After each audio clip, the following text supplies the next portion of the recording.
이론보다 실천하는 것이 중요하다. 공자의 말입니다. 굳이 공자의 말을 인용하지 않더라도 하나님의 말씀이 성경을 보면 실천의 중요성에 대한 말씀이 곳곳에 나옵니다.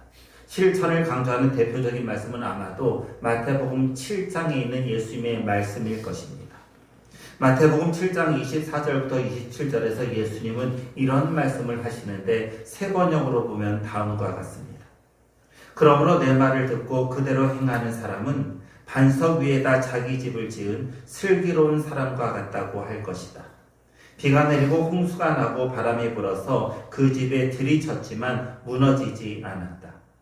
그 집을 반석 위에 세웠기 때문이다. 그러나 나의 이 말을 듣고서도 그대로 행하지 않은 사람은 모래 위에 자기 집을 지은 어리석은 사람과 같다고 할 것이다. 비가 내리고 홍수가 나고 바람이 불어서 그 집에 들이치니 무너졌다. 그리고 그 무너짐은 엄청났다. 하나님 말씀을 듣고 그대로 실천하는 사람은 반석 위에다 집을 지은 슬기로운 사람과도 같습니다. 반대로 말씀을 듣고 실천하지 않는 사람은 모래 위에 집을 지은 사람과 같아서 비가 내리면 그 집은 쉽사리 무너지고 맙니다. 집을 모래 위에 지은 사람은 어리석은 사람입니다. 아무리 선포된 하나님의 말씀인 설교를 많이 듣고 또 기록된 하나님의 말씀인 성경을 많이 읽어도 듣고 읽은 그 말씀을 실천하지 않으면 그 사람은 어리석은 사람입니다. 그런 사람의 신앙은 일순간에 무너질 수 있습니다. 히브리서 11장이 끝났습니다. 히브리서 11장의 별명은 믿음장이었습니다. 히브리서 11장 믿음장은 성경에서 믿음의 선진들, 믿음의 조상들에 대해 제일 많이 기록하고 있는 말씀입니다. 히브리서 11장 믿음장이 끝나자마자 이어지는 말씀이 본문입니다. 본문을 보시죠. 본문은 어떤 말씀으로 시작되나요? 그러므로입니다. 이러므로입니다. 1절에 의하면 이러므로 우리에게 구름같이 둘러싼 허다한 증인들이 있으니, 구름같이 둘러싼 허다한 증인들은 앞장인 11장에 나오는 믿음의 조상들입니다.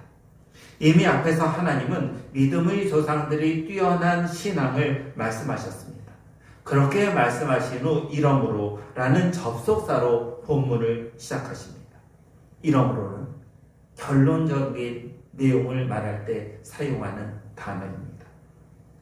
조금 더 설명하면은 하나님은 본문을 시작하시면서 결론적으로 믿음의 조상들, 이들이 증인들이죠.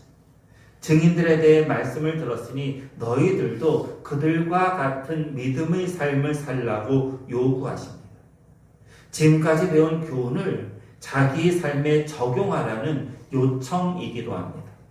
지금까지 뛰어난 조상들이 믿음에 대한 말씀을 들었다면 그들이 믿음으로 살았던 그 모습을 삶으로 실천하라는 지침입니다.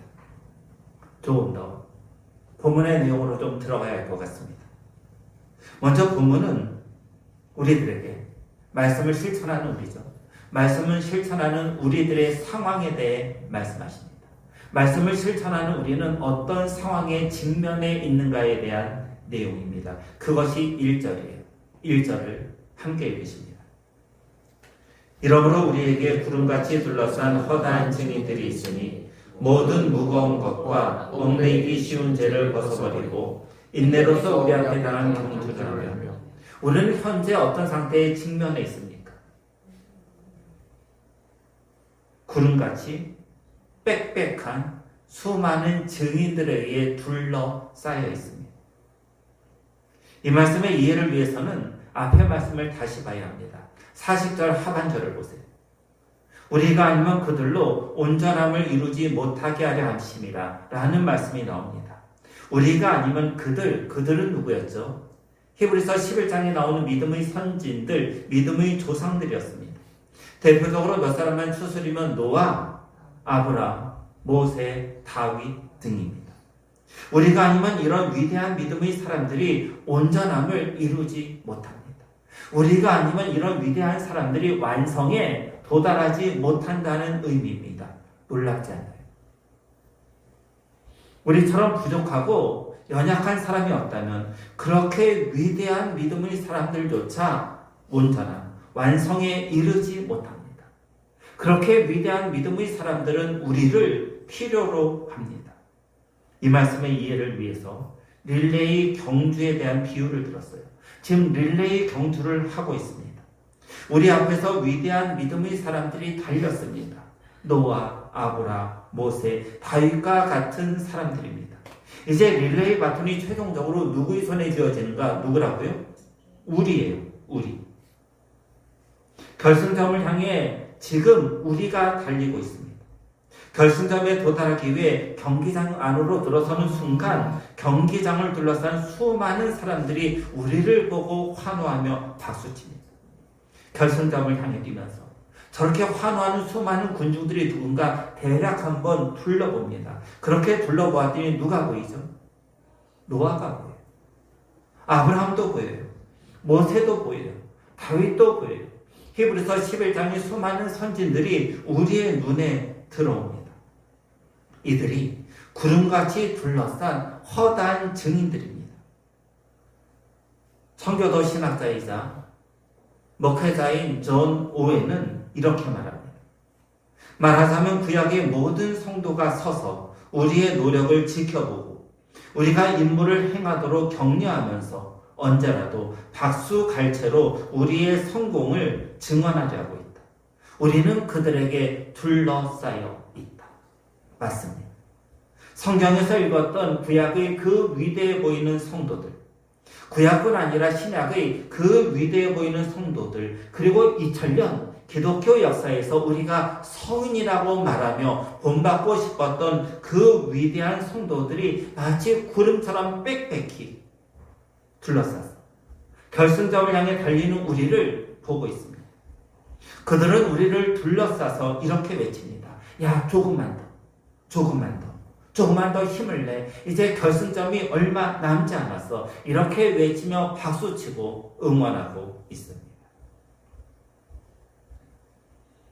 시인 브라우닝의 어떤 지휘자에 대한 이야기입니다. 이 지휘자는 어느 날 플로렌스 극장에서 오페라 지휘를 했는데 매우 시원치 않은 지휘였습니다. 오페라 지휘 후 청중이 기립하여 굉장한 박수를 치며 자신에게 꽃다발을 줍니다. 그러므로 이 지휘자는 속으로 아주 실패한 지휘였다고 생각하고 있습니다. 일반 청중이 볼 때는 아주 훌륭한 오페라 연주였지만은 전공자인 지휘자의 눈에 볼 때는 별로 잘 못한 오페라였고 그 잘못한 오페라의 책임은 지휘자인 자신에게 있었습니다. 그런데도 청중의 박수에 이 지휘자는 고개를 숙여 담대하고 청중을 돌아보는데 저기 특별석에 거장 로시니가 앉아서 자신을 봅니다. 이 지휘자는 자기를 향해 로시니가 속으로 야, 이 엉터리 지휘자야, 너희 오늘 지휘는 엉터리였어 라는 말을 하는 것 같게 여깁니다. 일반적인 평가와 전문가 지식을 가진 위대한 예술가의 평가는 판이하게 다릅니다. 그런데 여러분, 이것이 세상적 관점. 세상적 관점은 전문가적 수준에서 우리를 평가하는 거예요. 만약에 세상적 관점으로 우리를 보면요, 너 믿음이 그것뿐이 안 돼.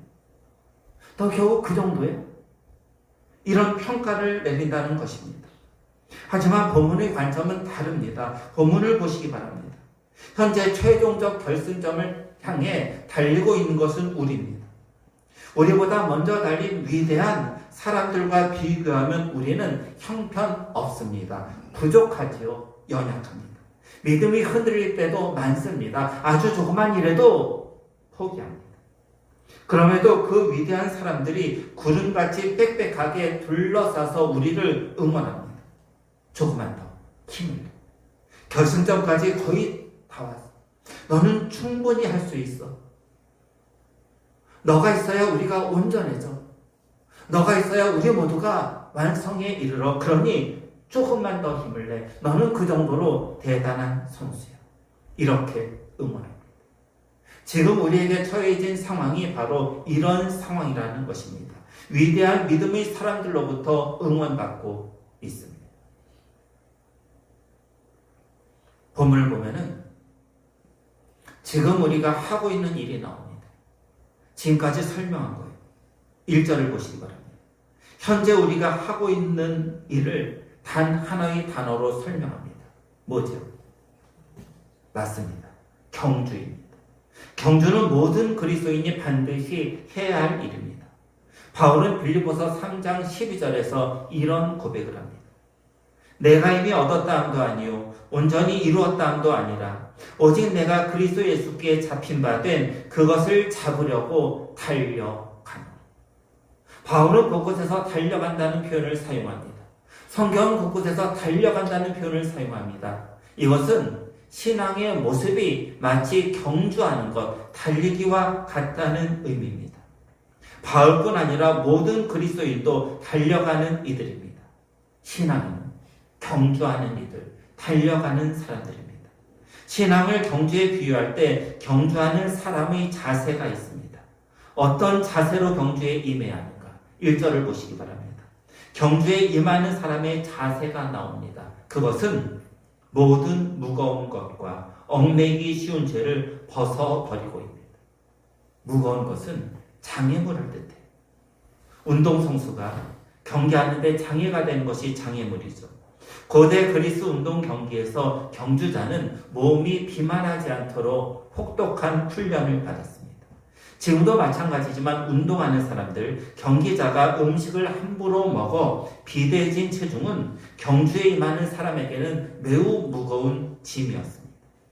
때론 경주가 시작되기 앞서 거추장스러운 긴 옷을 벗어버리기도 했습니다. 옷조차 달리는 사람에게는 무거워요. 심지어 이 옷은 달릴 때 마찰을 일으켜 빨리 달리지 못하게 돼요. 어떤 기록을 보면요. 고대 그리스 경기에서 경주자는 빨리 달리기 위해 심지어 모든 옷을 벗어버리고 나체로 경기에 임했다고도 합니다. 모든 무거운 것이란 경주의 장애물로 과체중 혹은 무거운 옷을 말합니다.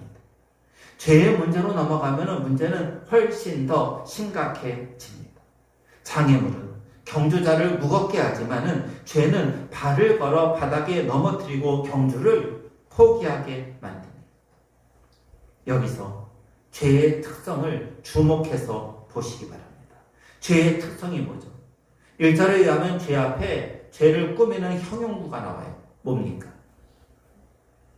얽매이기 쉬운입니다.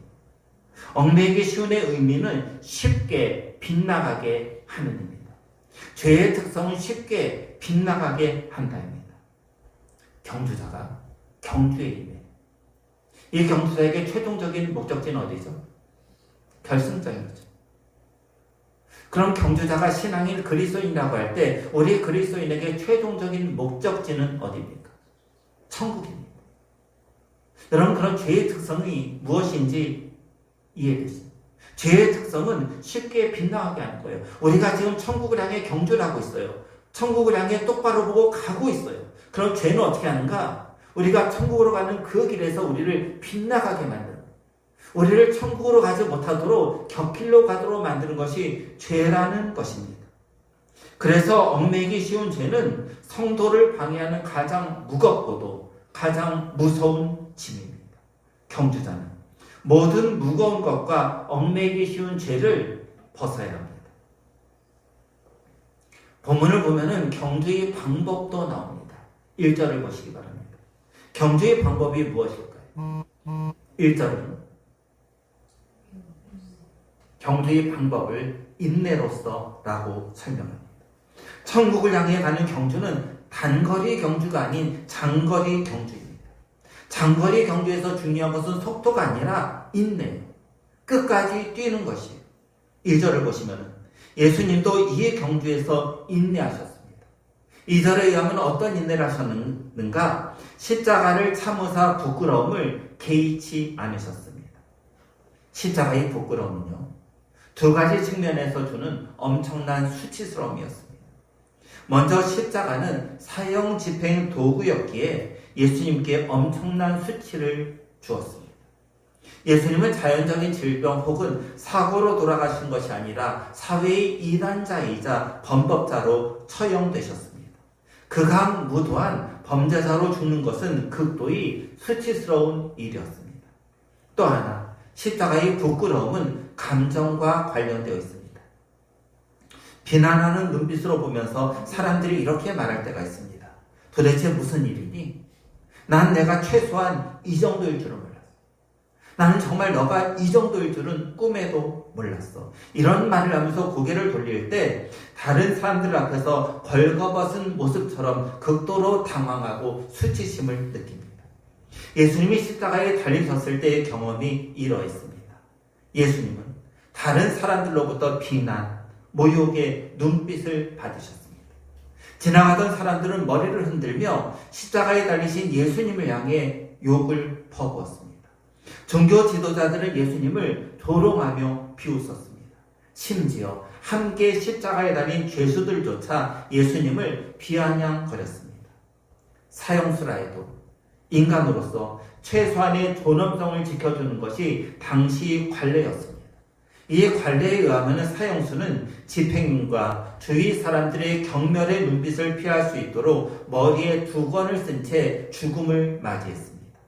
하지만 예수님은 어떤 가리개도 어떤 도움도 받지 못한 채 공공장소에서 수치를 당하셔야만 했습니다. 예수님은 이 수치, 이 부끄러움을 참으셨습니다. 인내하신 것입니다. 때로는 이런 경주에서 포기하고 싶은 때도 있습니다. 3절을 보시기 바랍니다. 함께 읽으십니다. 너희가 피곤하여 낙심하지 않기 위하여 죄인들이 이같이 자기에게 거역한 일을 참으시를 생각하라. 평생을 달려야 하는 장거리 경주이기에 이 경주에서 피곤할 때도 있고 낙심될 때도 있습니다. 신앙생활하면서 피곤해 지칠 때도 있고 낙심에 지칠 때도 있다는 것입니다. 예전에 한 마라톤 선수의 인터뷰를 본 적이 있어요. 기자가 그 마라톤 선수에게 이런 질문을 했습니다. 마라톤을 뛸 때 가장 힘든 경험이 있었다면 무엇입니까? 그 질문에 마라톤 선수는 의외의 대답을 합니다. 저를 가장 힘들게 했던 것은 숨 막히는 호흡이나 타는 갈증이 아니었습니다. 그렇다고 근육 통증도 아니었습니다. 저를 가장 힘들게 했던 것은 신발 안에 들어간 작은 모래였습니다. 그 작은 모래는 마라톤을 하는 내내 저를 심하게 괴롭혔습니다. 신앙의 경주를 포기하게 만드는 수많은 것들이 있습니다. 2000년 전 처음 히브리서를 읽었던 성도들은 외부의 핍박으로 인해 이 경주를 포기하고 싶었을 것입니다. 정도의 차이가 있지만은 우리 중에서도 외부에서 오는 핍박을 받는 성도가 있습니다. 교회에 가지 못하게 하는 핍박입니다. 찌든 삶으로 인해 경주를 포기하고 싶을 때도 있습니다. 해결되지 않은 가정의 문제, 끝이 보이지 않는 경제적 문제, 관계의 문제도 꾸준히 우리를 괴롭힙니다. 건강의 문제도 우리를 괴롭히기도 합니다. 어떤 때는 아주 사소한 문제, 신앙의 경주에 있어서 발목을 잡을 만한 아주 사소한 문제, 작은 모래와 같은 문제가 별것 아닌 것 같은데 그것이 우리의 신앙을 뒤처지게 만들고 포기하게 만들려고 합니다. 그럴 때 어떻게 합니까? 인내해야 합니다. 작은 모래가 42.19 마라톤 기간 내에 자신을 괴롭혔지만 인내했던 마라토너처럼 인내하라는 것입니다. 여기서 질문이 생기죠. 여러분 정말 인내할 수 있으세요? 십자가를 인내할 수 있습니까? 십자가에 한번 달려보시겠어요? 참을 수 있나 없나? 한번 달려보시겠어요? 우리 중, 아니 이 세상 그 어떤 사람도 십자가를 인내할 수 없습니다. 그러면 사람들이 경멸과 조롱은 참을 수 있을까요? 여러분 사람들로부터 경멸, 조롱 받아보셨죠? 이것도 참을 수 없습니다. 누군가 나를 경멸하고 조롱하면서 짓밟는다면은 야 지렁이도 밟으면 꿈틀거려. 그렇게 말하면서 그 짓밟은 사람을 향해 분노하고 강력하게 대응하고 싶은 마음이 한 번쯤은 마음 안에서 꿈틀거리고 올라옵니다. 그럴 때 어떻게 해야 할까? 종교개혁자 칼빈은 이렇게 말합니다. 주께서는 성도들이 쓰러져 넘어졌을 때마다 그 손을 펴쳐서 그들을 일으키시고 그들의 연약함에 도움을 주셔서 그들의 완전한 힘을 되찾을 수 있도록 해주신다. 맞지? 우리가 경주에서 쓰러져 있을 때 주님께서는 손을 뻗어 우리를 일으켜 주십니다.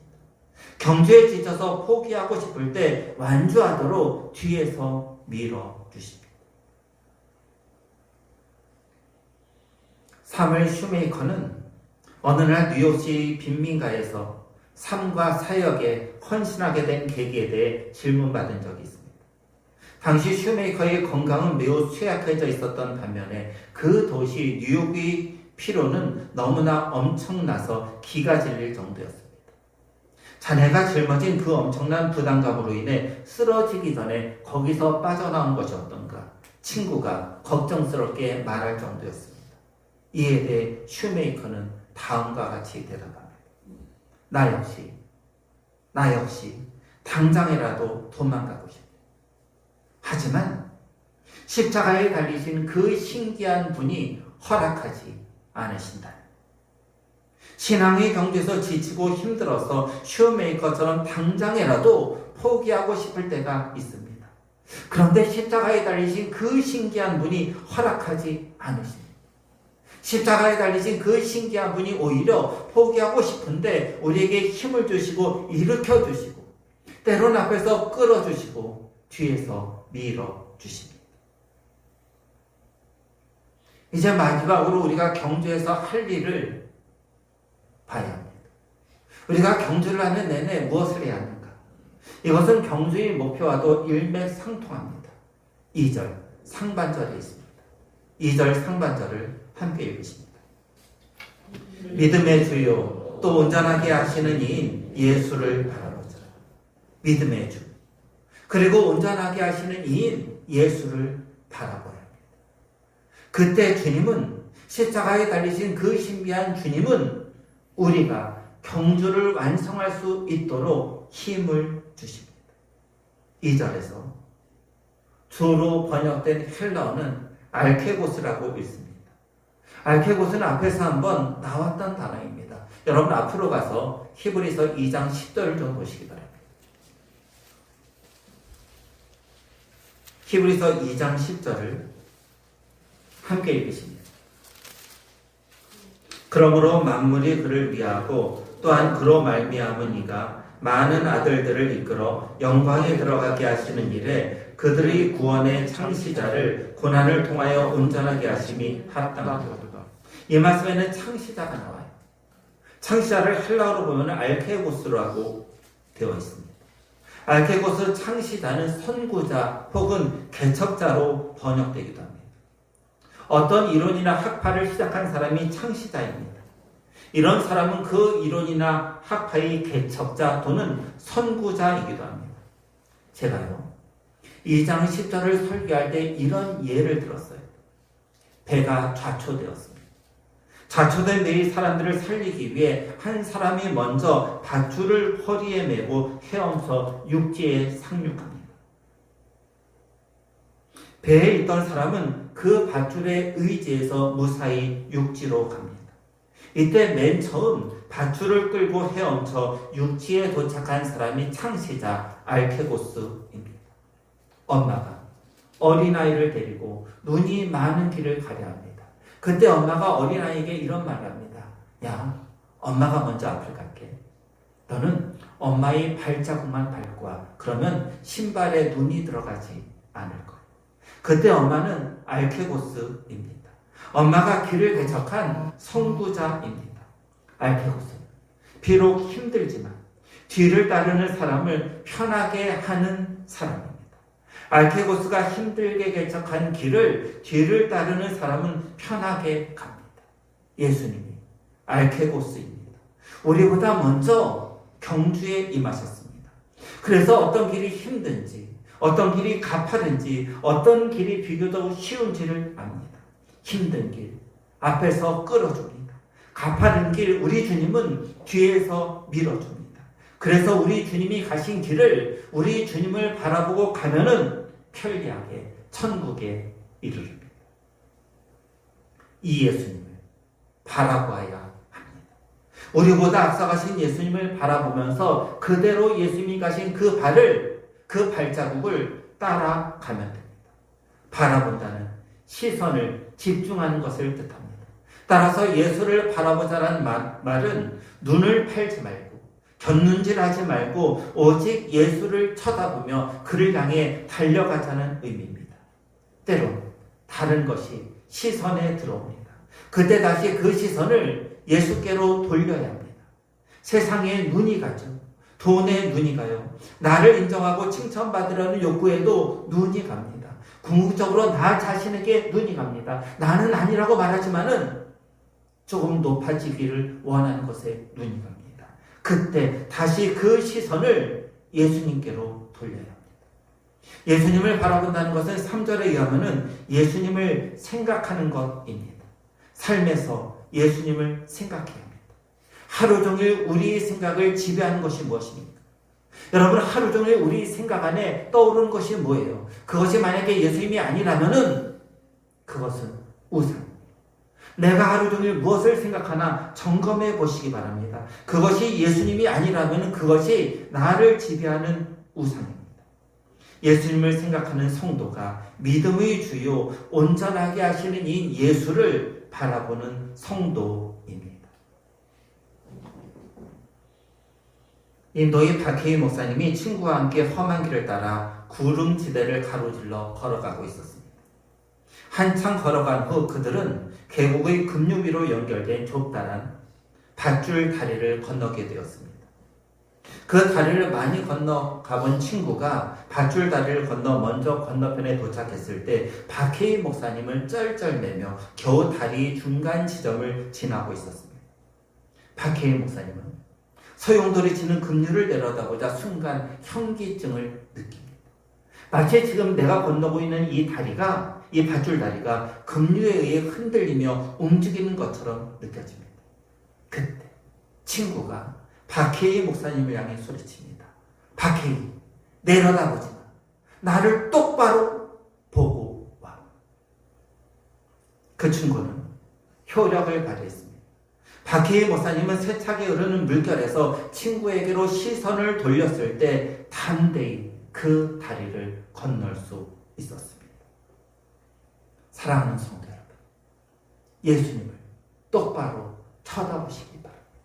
예수님은 분명 우리가 살아갈 때 우리에게 이렇게 말씀하십니다. 야, 바닥을 보지 마. 나를 똑바로 쳐다봐. 그리고 오면은 너는 이 다리를 건널 수 있어. 그래야 소용돌이 치는 세파를 지나 천국에 이를 수 있어. 베드로는 예수님을 보았을 때 물 위를 걸었으나 바람을 보자 물에 빠졌습니다. 그러니 우리도 예수님을 바라보시기 바랍니다. 시선이 다른 곳으로 향해 있을 때 다시 내 시선을 예수님께 맞추시기 바랍니다. 한 주간도 예수님을 생각하시기 바랍니다. 우리 생각이 다른 곳에 머물러 있을 때 구원의 이름, 능력의 이름인 예수님을 다시 생각하시기 바랍니다. 예수님을 바라보는 성도, 예수님을 생각하는 성도들이 되기를 주 예수 그리스도의 이름으로 간절히 소원합니다.